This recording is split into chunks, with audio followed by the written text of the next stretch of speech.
Do you ever bite into a poison apple? Waking up through shadow work, releasing the poison toxin with true love's kiss. Turning the poison apple into true love's kiss. Luna Mystica here to hold space on a conversation around my own personal journey with turning a poison apple into true love's kiss and what actually that means for me, and more broadly so my journey with shadow work at this time. So if anybody else is feeling like I am with shadow work, I'm actually fucking over it. Um, it's been a lot for me to take a deep dive lately, and I can sit here and say that I'm fucking over it, and that's true. But what also is true is how beautiful it is and how much like it's helping me to expand and melt walls around my heart and open up into my creativity. So I'm hoping to offer some support and actual a look into there's so many different depths to shadow work, right? So what does that even really mean? So perhaps here I'm going to also offer some of my own personal insight on the particular type of shadow work that I'm in this moment, because again I feel like it's not doesn't shadow work doesn't mean just one thing. So also at the end of this, I'm going to offer a look into my diary and expression of something that's come up for me as I've been entangling a web of self-judgment and shame. So that's what I'm hoping to offer here in this conversation, and just some support and love on how we can turn things into beautiful positivity after it's been perhaps maybe a more sticky and difficult journey to get through. So firstly, what I'd like to say about shadow work is, for me, how it really brings an awareness and a surface of expectations, ideas, judgments, and rejections that not only have I experienced in the outside world from other people, but like also where this is happening in my own personal belief system, in my emotional space, right? So what is even shadow work in the context of what I'm talking about at this time? It's a lot of work with my inner child right now.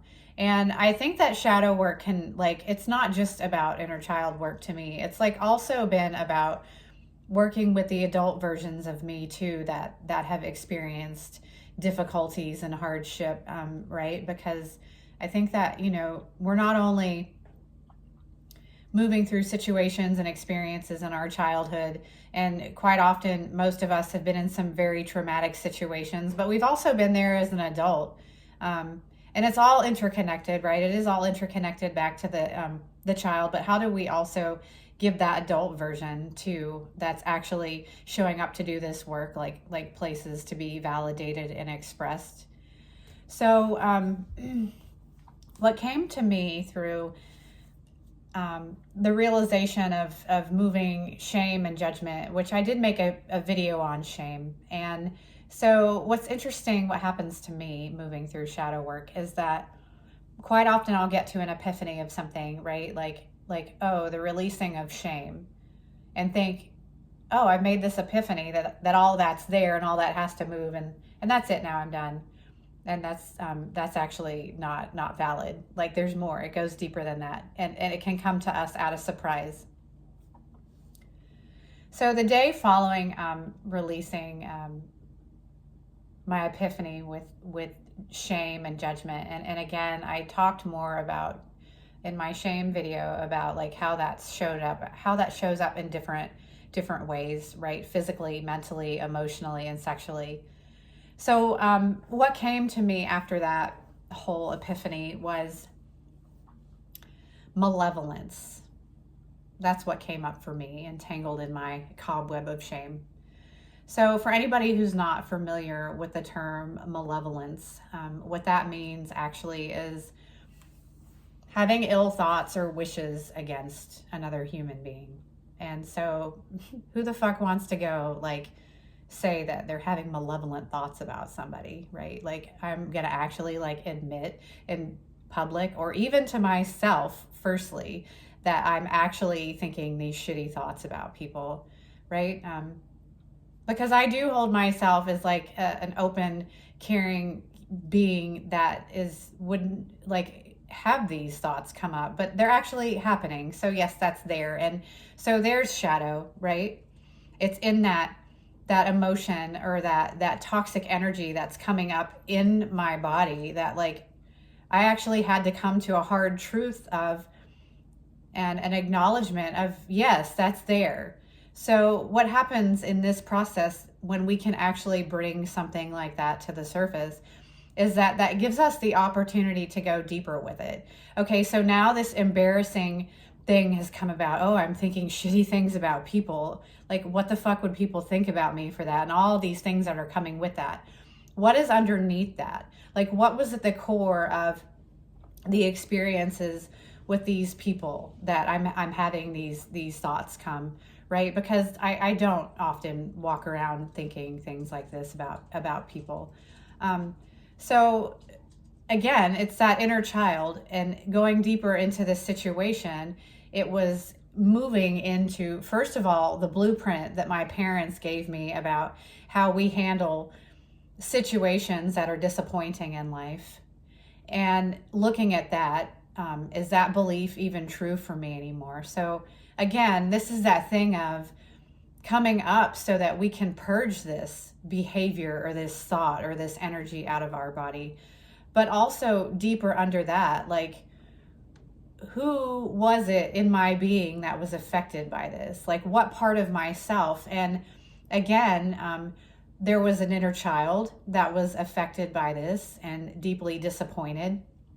And also there was a grown woman inside of me that was affected by this and also deeply disappointed. So, it's quite often that these feelings of disappointment or sadness and grief and all these things are actually being covered up by the other things that need to be acknowledged first so that can come to the surface. So also, what I want to go into with where I'm at in my phases of shadow work, on the other side of the inner child or the scorned woman or whatever, whoever, all these beings within me that are coming to the surface in order to be acknowledged and then purged so that I can move forward. The next portion of shadow work for me has been to turn my repression into light, into a golden lining. So again, where we're talking about the shadow, and it's not just this thing of perhaps toxic energy that needs to come out of me or, an uncomfortable emotion. It's also being where I've been repressed in my gifts and creative abilities, right? To actually like lead a fulfilling and pleasurable life because I've not engaged with these parts of myself because they got shut down. So I'll go into a story of one of the artistic expressions that I'm coming new into with myself right now is speaking in my voice, but writing. I'm finding that I've had a very difficult time in wanting to engage with the writing process, even like simple journaling, which is so healing for us. And I completely went through a phase where I shut it down. I came into reclamation of my body and feeling comfortable with moving and expressing my body through dance and through movement, and particularly through sensual movement, which was very difficult for me to come into. But I'm going to focus right now on the fact that like I'm coming back into my voice, and it's been through my writing, and it started with simple journaling. But when we're working with gifts that we've suppressed, writing used to seem mundane to me. And as a teenager, this is the story that I'm going to go into. I would write in my little diary. And what happened with this, when I was 15, I wrote an entry about an encounter I had with a boy. And so months later, my mom went into my personal things and went through my stuff and read my journal. So she came to me with this, and imagine the embarrassment, first of all, for what she had read that was private.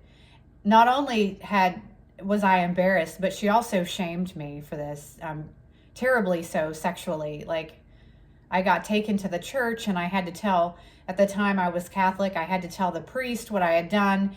And all of this shit came about because I wrote this entry in my private diary. So what came next was that I actually got like thrown out of my house. So now, not only have like I've been embarrassed and humiliated in the church, right? But now I've been thrown out of my home, and my mom's completely rejected me. So now, what I've taken on for my entire existence since then has been, I'm not writing on paper, right? Because now I've held, I guess, this deeply seated fear in my body that if I write, I'm going to be thrown out of my home. I'm going to be abandoned, right? So again, it's created this cyclical loop of repressing something that is just a form of expression, right? Because of now, I've got this ingrained in my body that something really bad is going to happen. So this is where we're going to with repressing our gifts. You know, even the things that we did mundanely as a kid or as a teenager, right? That maybe we wouldn't think are going to develop into like gifts or abilities or ways of expressing our passions, you know, as we're moving through our life. Like, really kind of dig into that and contemplate in particular ways of expressing yourself. Like, did something happen there, and am I actually not utilizing this gift? Because is it true now? Like, is it actually true that as an adult person, that if I write in my journal, first of all, I don't even live with somebody who's going to read it, and second of all, like, my landlord is not going to kick me out of my house because of what I'm writing. So this is, again, like how we're moving through our shadow spaces, and how quite often, you know, in reclaiming these gifts and these places with us that maybe were rejected or denied, judged or cast out, you know, as we were moving through earlier parts of our life, or, you know, even just a year ago. Like, is this really true? Is this still happening? So this is, again, for me, where I'm working with shadow aspects of, you know, fear and just resistance at moving into who I really am, and how it is that we can nurture and release that. And it's not always going to be about logically making sense of something that's coming up for us. You know, it's quite often in this type of work that, you know, the healing's not going to happen until we sit in that place of fear, which is uncomfortable, or anger, or sadness, or malevolence, or envy, or rage. You know, all of these things, they need to be sat with and loved. So how can you turn your poison apple into true love's kiss? How can you take that place of what was once innocent and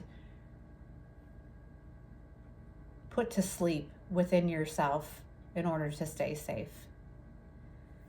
So that's my words of wisdom today on shadow work and being with things in our body and our place, and detangling our web of shame. There's so much shit that's sitting in there, and it's a liberating process to go through. You know, we're not sitting in the uncomfortability of the emotion forever. Like, it's not going to perpetuate us into a cycle or an experience that's going to continue to create and recycle those emotions. As a matter of fact, it's quite the opposite. When we can come into that place of acknowledgement and ownership for any toxicity or any discomfort that we're feeling in our body, it's because it needs our own true love's kiss. And our expectation to receive that from the outside world without giving it to ourselves it needs, you know, that needs to be let go of now. That the expectation that somebody else is going to come in and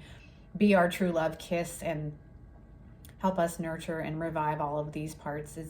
It's not true. It's going to start within. So I encourage shadow work, and that's where I'm at in my journey. And I hope that this was insightful and helpful and loving to wherever you're at in your own journey, and know to not be afraid of the shadow. You can turn that into beauty at any time. It's all your choice. Be well. Into the Journal of Luna Mystica.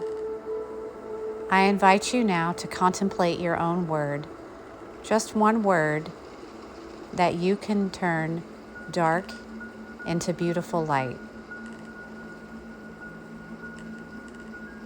In this entry, you will learn that my word is malevolence, as defined by ill or harsh thoughts against another human being.